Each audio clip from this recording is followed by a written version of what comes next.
So guys, today I was very lucky and on my third and final clear of the week of the brand new dungeon, I was able to get my hands on the Icebreaker exotic sniper rifle. I did this on normal mode, so you don't need to do contest, but you just need to be a little bit lucky.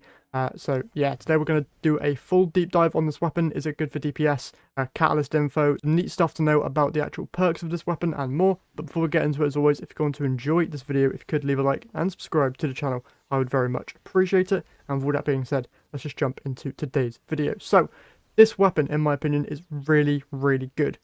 DPS wise, it's not terrible, but it does get beaten out by pretty much every other main DPS exotic sniper rifle, simply because its rate of fire is really slow and it only has 10 shots in a magazine.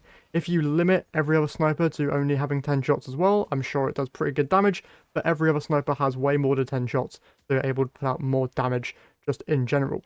But that's not really where this sniper rifle shines. This thing is mainly used for dealing with adds very, very easily, as well as taking out very tanky targets like champions and stuff like that.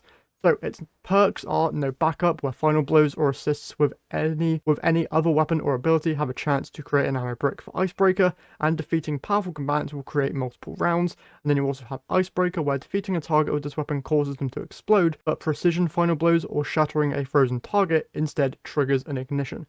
So you can go into a more stasis focused build where you freeze stuff and then ignite them. I would highly recommend using this with the prismatic subclass, so then you can take advantage of one of the fragments called Facet of Ruin, where it increases the size of your shattering stasis crystals or frozen targets and your solar ignition effects. This will just buff Icebreaker in all of its aspects, which is really, really good.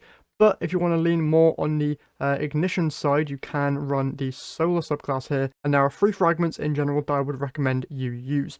You've got Ember of Char, where your solar ignitions spread scorch to affected targets.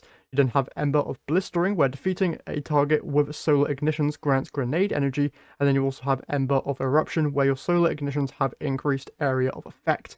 Now, there is no internal cooldown on the amount of ignitions you can spawn in with this weapon, similar to the exotic shotgun conditional finality. You just shoot the gun and it'll keep on generating ignitions as long as you are getting shots on frozen targets or headshots. So very, very easy to clear out entire rooms of enemies.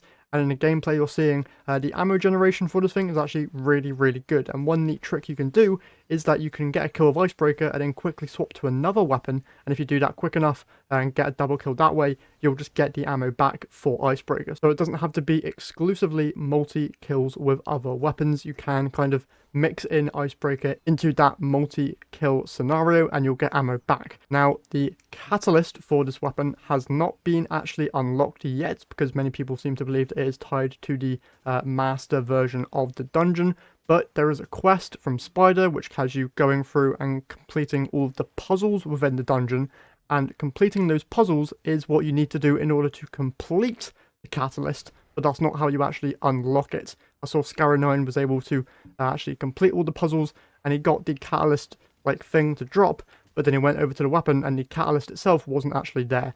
So the catalyst itself is probably tied to the master version of the dungeon, but I'd highly recommend going in, watching his video, getting all the puzzles done, so then when master unlocks, you can just go in, complete master, and have the catalyst there waiting for you.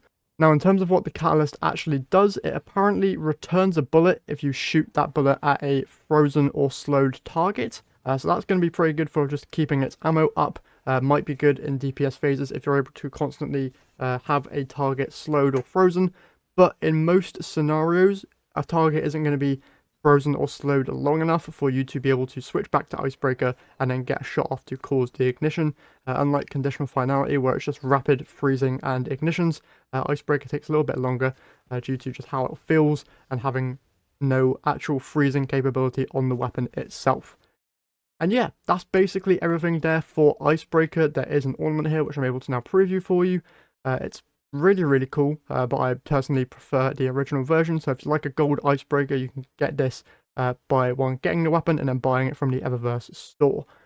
And yeah, that is everything for Icebreaker. This is a very fun weapon. Very much would recommend jumping into the dungeon each week to try and get it, because it's just so much fun to use. And yeah, that's it for today's video. Hopefully you guys enjoyed. If you did, be sure to leave a like and subscribe. That's it from me here today, so I'll catch you guys in the next one.